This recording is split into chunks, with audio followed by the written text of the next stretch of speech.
प्रधानमंत्री नरेंद्र मोदी आज सुबह 11 बजे मन की बात कार्यक्रम में देश विदेश के लोगों के साथ अपने विचार करेंगे साझा। मन की बात का ये 104वां संस्करण होगा। कार्यक्रम आकाशवाणी और दूरदर्शन के संपूर्ण नेटवर्क पर प्रसारित किया जाएगा। प्रधानमंत्री नरेंद्र मोदी 2 देशों की यात्रा खत्म कर बिना रुके सीधे इसरो वैज्ञानिकों से मिलने कल बेंगलुरु पहुंचे। ऐतिहासिक लैंडिंग पर इसरो वैज्ञानिकों को बधाई देते हुए पीएम मोदी ने कहा कि वे देश को नई ऊंचाइयों पर ले गए। वहीं 2 देशों की सफल यात्रा के बाद स्वदेश लौटने पर पीएम मोदी का भव्य स्वागत। हवाई अड्डे पर उमड़ी भारी भीड़। पीएम ने कहा, साथ लाया हूं चंद्रयान 3 की सफलता पर दुनिया भर की बधाइयां। ग्रीस से सीधे बेंगलुरु पहुंचकर पीएम मोदी ने चंद्रयान 3 टीम को दी बधाई। पीएम ने की 3 बड़ी घोषणाएं। चंद्रयान 3 के लैंडिंग स्थल को शिव शक्ति और चंद्रयान 2 के लैंडिंग स्थल को तिरंगा मिला नाम। देश हर साल 23 अगस्त को मनाएगा राष्ट्रीय अंतरिक्ष दिवस। वैज्ञानिकों को संबोधित करते हुए प्रधानमंत्री भावुक हो गए। प्रधानमंत्री ने कहा कि चंद्रयान 3 की सफलता केवल भारत की नहीं बल्कि पूरी मानवता की है। प्रधानमंत्री नरेंद्र मोदी ने चंद्रयान 3 चंद्र मिशन की सफलता में हमारी महिला वैज्ञानिकों ने देश की नारी शक्ति में जो बड़ी भूमिका निभाई है उसकी तारीफ की। प्रधानमंत्री ने अंतरिक्ष मिशनों की सफलताओं को भारत के युवाओं में नवाचार और विज्ञान के प्रति उत्साह भरने का श्रेय दिया। उन्होंने कहा, मंगलयान और चंद्रयान की सफलताओं और गगनयान की तैयारी ने देश की युवा पीढ़ी को एक नया दृष्टिकोण दिया है। 21वीं सदी के इस दौर में विज्ञान और तकनीक में अग्रणी भूमिका निभाने के महत्व पर जोर देते हुए प्रधानमंत्री ने कहा कि भारत दुनिया की सबसे युवा प्रतिभाओं वाला देश। चंद्रयान 3 मिशन पर इसरो ने जानकारी दी है कि 3 में से 2 लक्ष्य हासिल कर लिए गए हैं। लैंडिंग वाला स्थान शिव शक्ति पर वैज्ञानिक प्रयोग जारी। नए वीडियो में प्रज्ञान रोवर की मुड़ने की क्षमता साफ नजर आ रही है। प्रधानमंत्री नरेंद्र मोदी आज नई दिल्ली में बिजनेस 20 इंडिया सम्मेलन 2023 को करेंगे संबोधित। बिजनेस 20 वैश्विक व्यापार समुदाय से संबंधित G20 वार्ता का आधिकारिक मंच है। प्रधानमंत्री नरेंद्र मोदी ने रविवार को B20 समिट इंडिया 2023 को संबोधित वो करेंगे आज और पीएम ने सोशल मीडिया प्लेटफॉर्म X पर दी इसकी जानकारी। और शनिवार को B20 समिट में केंद्रीय शिक्षा और कौशल मंत्री धर्मेंद्र प्रधान ने लिया भाग। इस बैठक के दौरान उन्होंने कहा कि हमें ज्यादा से ज्यादा स्किल डेवलपमेंट को बढ़ावा देना चाहिए। G20 सम्मेलन के दौरान दिल्ली की सुरक्षा व्यवस्था बेहद कड़ी रहेगी। दिल्ली पुलिस ने सुरक्षा को लेकर कई प्लान तैयार किए हैं। राजधानी में सम्मेलन से पहले पुलिस ने कारकेड रिहर्सल की। G20 समिट के मद्देनजर 8, 9 और 10 सितंबर को 80 विमान दिल्ली हवाई अड्डे से उड़ान नहीं भरेंगे। विदेशी मेहमानों के विमानों की पार्किंग सुविधा को लेकर यह कदम उठाया गया है। G20 के मुख्य वैज्ञानिक सलाहकारों का गोलमेज सम्मेलन आज से गुजरात के गांधीनगर में शुरू हो रहा है। 27 से 29 अगस्त तक आयोजित इस 3 दिवसीय बैठक में G20 के सदस्य देशों और कुछ विशेष आमंत्रित देशों के प्रतिनिधि होंगे शामिल। वाराणसी में 24 अगस्त से शुरू हुई 4थी G20 संस्कृति कार्य समूह की बैठक शनिवार को G20 संस्कृति मंत्रियों की बैठक के साथ सफलतापूर्वक संपन्न हो गई। इस दौरान संस्कृति मंत्रियों का घोषणा पत्र पारित किया गया। समापन से पहले संस्कृति कार्य समूह व संस्कृति मंत्रियों की बैठक को प्रधानमंत्री मोदी ने वीडियो कॉन्फ्रेंस संदेश के जरिए संबोधित किया। पीएम ने कहा, हमें अपने संस्कृति पर है गर्व। प्रधानमंत्री मोदी ने संस्कृति और विकास को विरासत बताते हुए कहा कि संस्कृति देश के आर्थिक उत्थान के लिए बेहद जरूरी है। वाराणसी में G20 संस्कृति कार्य समूह और मंत्रियों की बैठक के बाद केंद्रीय मंत्री मीनाक्षी लेखी ने कहा कि बैठक बहुत अच्छी रही। संयुक्त घोषणाएं पूरी हो गई हैं। इसमें 4 मुख्य बिंदुओं पर चर्चा हुई। वाराणसी में G20 कल्चरल मिनिस्टर मीटिंग पर केंद्रीय मंत्री अर्जुन राम मेघवाल ने कहा कि काशी को cultural and capital of the country भी माना जाता है और यहां से अगर one earth, one family, one future का एजेंडा निकलेगा तो इसकी आवाज काफी दूर तक जाएगी। उपराष्ट्रपति आज राजस्थान का दौरा करेंगे। इस 1 दिवसीय यात्रा में वे जयपुर और अपने गृह जनपद झुंझुनू जाएंगे। यहां कई कार्यक्रमों में हिस्सा लेने के बाद जयपुर में राष्ट्रीय आयुर्वेद संस्थान द्वारा आयोजित कार्यक्रम में बतौर मुख्य अतिथि को शामिल किया। केंद्रीय गृह मंत्री अमित शाह आज तेलंगाना का करेंगे दौरा। अमित शाह खम्मम में पार्टी द्वारा आयोजित रायथुबौसा बीजेपी भरोसा कार्यक्रम में भाग लेंगे और जनसभा को करेंगे संबोधित। बीजेपी के राष्ट्रीय अध्यक्ष जेपी नड्डा आज उत्तराखंड का दौरा करेंगे। इस दौरान नड्डा पार्टी कोर कमेटी की बैठक लेने के साथ विभिन्न महत्वपूर्ण कार्यक्रमों में शिरकत करेंगे। हरिद्वार के ऋषिकुल यूनिवर्सिटी में वृक्षारोपण के बाद हरिद्वार विधानसभा के बूथ संख्या 174 पर लोगों के साथ मन की बात कार्यक्रम में होंगे शामिल। केंद्रीय गृह एवं सहकारिता मंत्री अमित शाह ने कल राजस्थान के गंगापुर सिटी में इफ्को द्वारा आयोजित सहकारी किसान सम्मेलन में लिया हिस्सा। इस सम्मेलन में हिस्सा लेने के दौरान गृह मंत्री अमित शाह ने कहा कि कांग्रेस की सरकार में किसान बजट 22,000 करोड़ रहता था, पर मोदी सरकार के आते ही ये बजट 6 गुना बढ़कर 1,25,000 करोड़ हो गया है। केंद्रीय गृह मंत्री ने अशोक गहलोत सरकार पर निशाना साधते हुए कहा कि राजस्थान के मुख्यमंत्री लाल डायरी से बहुत डरते हैं। अमित शाह ने कहा कि लाल डायरी में राजस्थान सरकार के काले कारनामे हैं। प्रधानमंत्री मोदी के मन की बात कार्यक्रम पर केंद्रित प्रथम एवं द्वितीय संस्करण पर पुस्तक का भोपाल में अनावरण किया गया।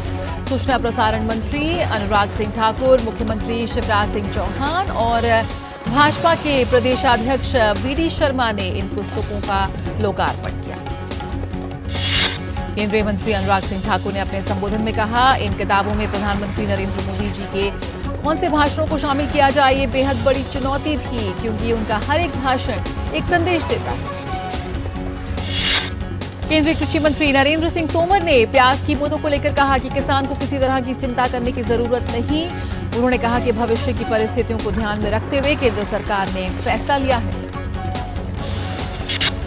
नरेंद्र सिंह तोमर ने कहा, इस फैसले से किसानों को किसी भी प्रकार का कोई नुकसान नहीं होगा। नरेंद्र सिंह तोमर ने कहा कि इस बात का पूरा ध्यान रखा गया है कि किसी भी किसान को कम दाम ना मिले, इसके लिए विशेष व्यवस्था की गई है। निर्वाचन आयोग ने छत्तीसगढ़ में आगामी विधानसभा चुनावों की तैयारियों की समीक्षा की। निर्वाचन आयोग ने छत्तीसगढ़ में राजनीतिक दलों की मांग पर मतदाता सूची में नाम शामिल करने के लिए आवेदन करने की तिथि को 31 अगस्त से बढ़ाकर 11 सितंबर कर दिया। राज्य में मतदाता सूचियों का अंतिम प्रकाशन 4 अक्टूबर को होगा।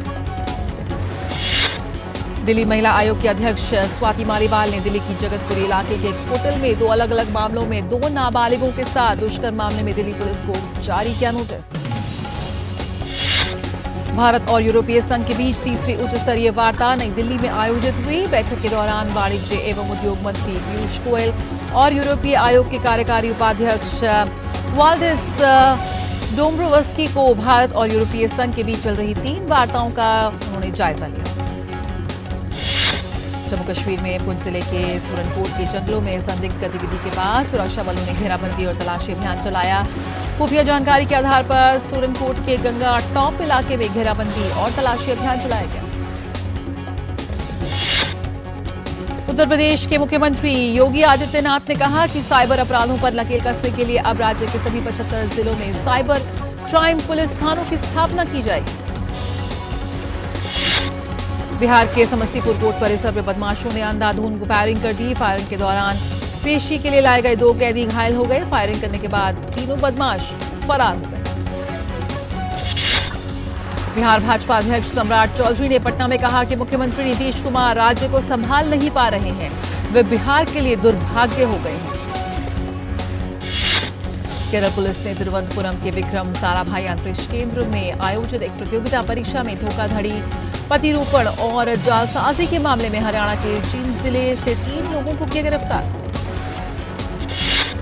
केरल पुलिस के इंस्पेक्टर हरिलाल ने बताया कि शर्ट के अंदर छिपे एक मोबाइल उपकरण के माध्यम से प्रश्न पत्र की नकल की गई और इसे एप्लीकेशन के माध्यम से बाहर भेजा गया। कैमरा शर्ट के बटन छेद में रखा गया।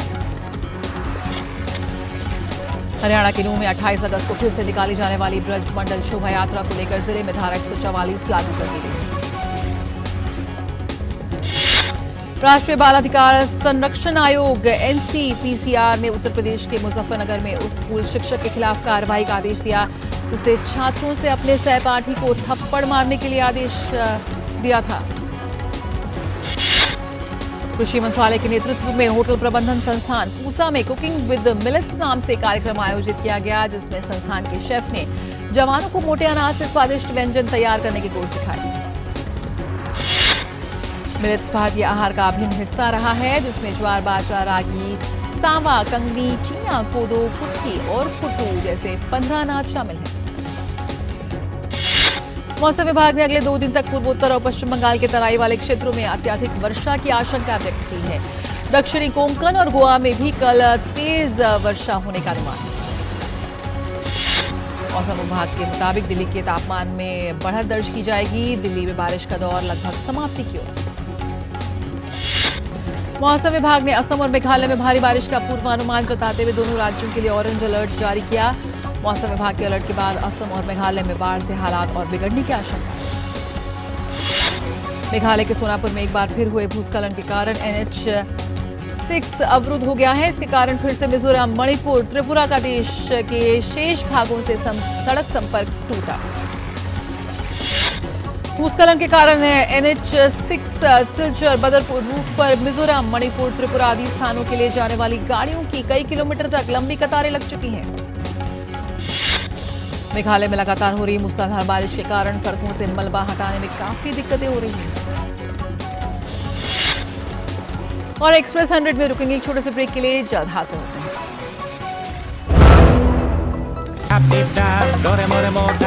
You got to be careful.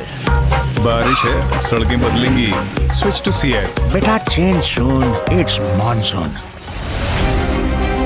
सेवा, सहयोग और समर्पण की भावना से आजादी के बाद पहली बार उपेक्षित वनटांगिया समाज की उन्नति का मार्ग प्रशस्त हुआ है।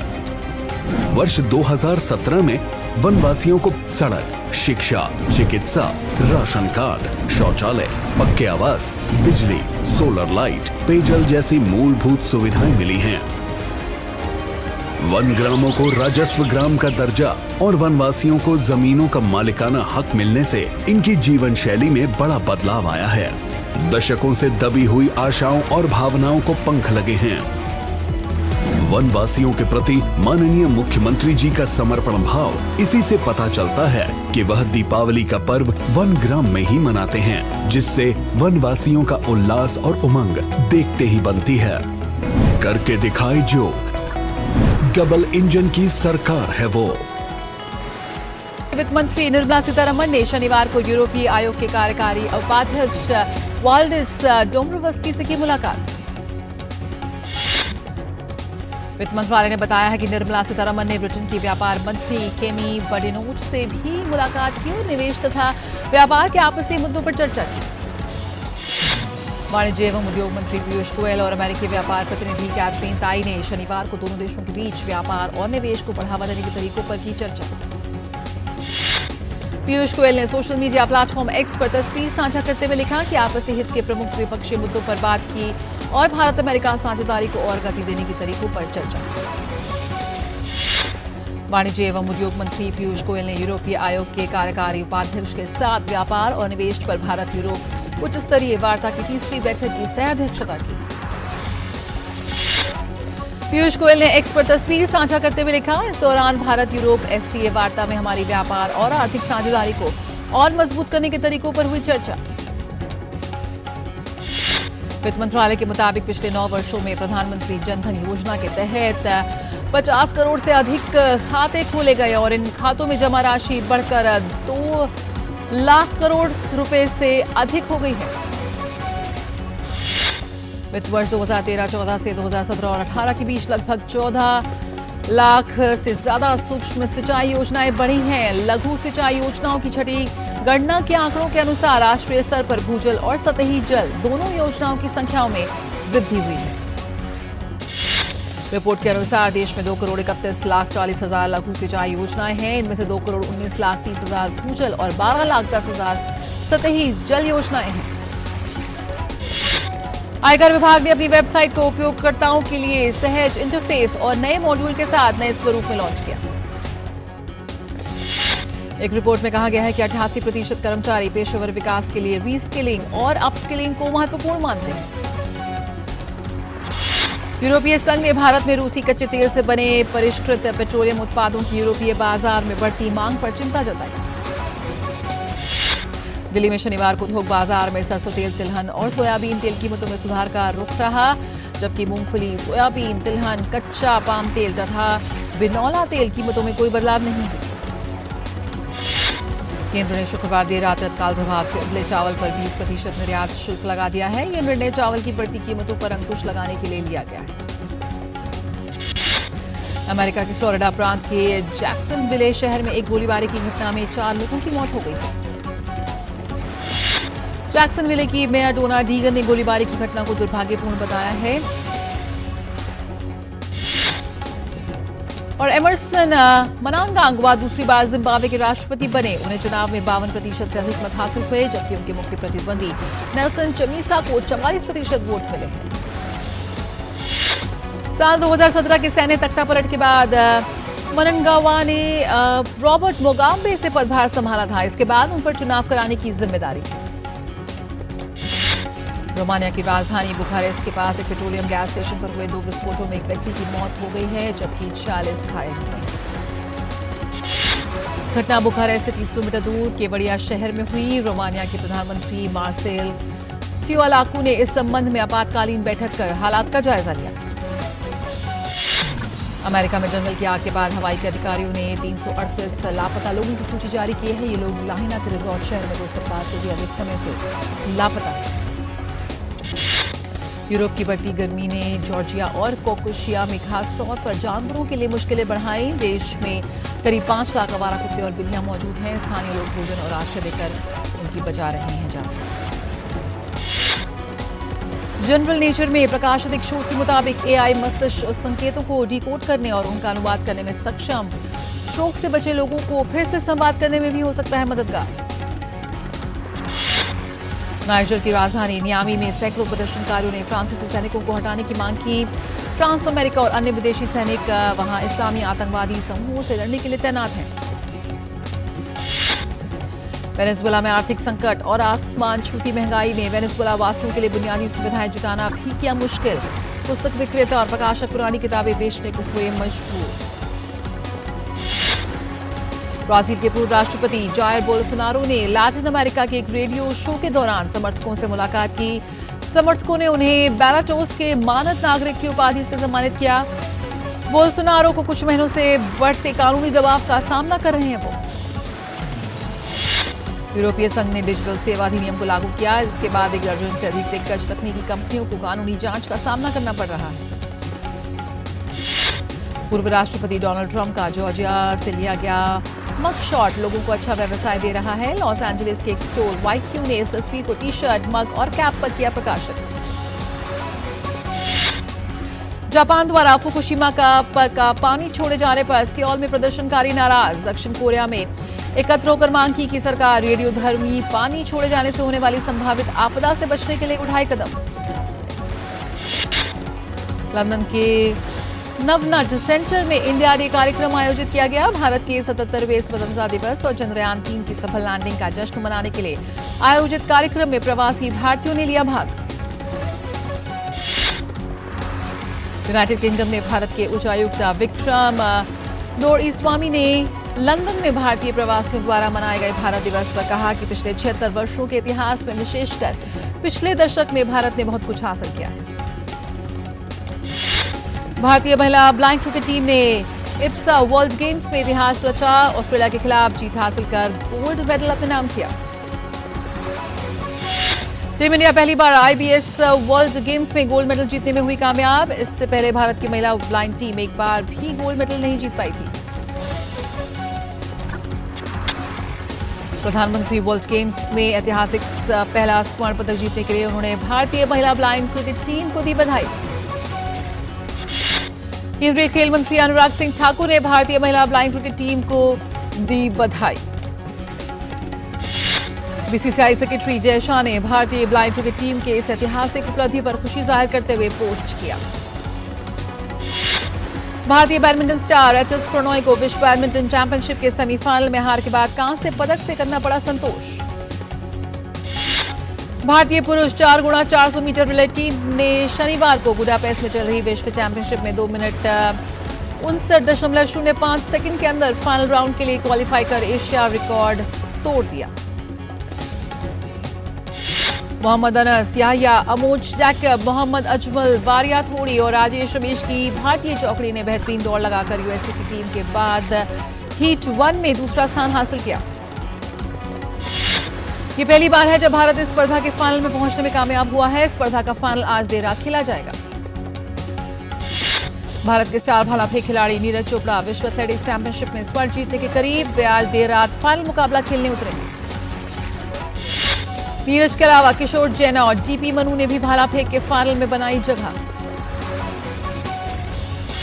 प्रीमियर लीग में देर रात खेले गए एक मुकाबले में मैनचेस्टर यूनाइटेड ने नॉटिंघम फॉरेस्ट पर 3-2 से जीत हासिल की।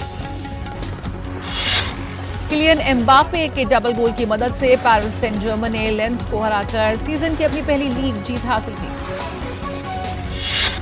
फीफा की अनुशासन समिति ने स्पेनिश फुटबॉल महासंघ के प्रमुख लुइस रुबियल्स को 90 दिनों के लिए अस्थायी रूप से निलंबित किया। महिला विश्व में स्पेन की जीत के बाद खिलाड़ी जेनी हार्मोस को किस करने के बाद हुए हंगामे के बाद यह फैसला लिया गया। दरअसल विश्व कप जीतने वाली स्पेनिश राष्ट्रीय टीम के साथ साथ कई अन्य खिलाड़ियों ने कहा था कि रूबियल्स ने महासंघ के प्रमुख बने रहने तक वे कोई अंतर्राष्ट्रीय मैच नहीं खेलेंगे। आयुष्मान खुराना की ड्रीम गर्ल 2 ने शानदार शुरुआत की और रिलीज के पहले दिन करीब 11 करोड़ की कमाई की। पंजाबी फिल्म मस्तानी ने रिलीज के बाद ऑस्ट्रेलिया और न्यूजीलैंड के बॉक्स ऑफिस पर सभी शोज हाउसफुल चल रहे हैं। वाराणसी में रूसी फिल्म फेस्टिवल 2023 में दिखाई जाने वाली 5 रूसी फिल्मों का हुआ चयन। और शाहरुख खान की आने वाली फिल्म जवान के लिए एडवांस बुकिंग शुरू। फिल्म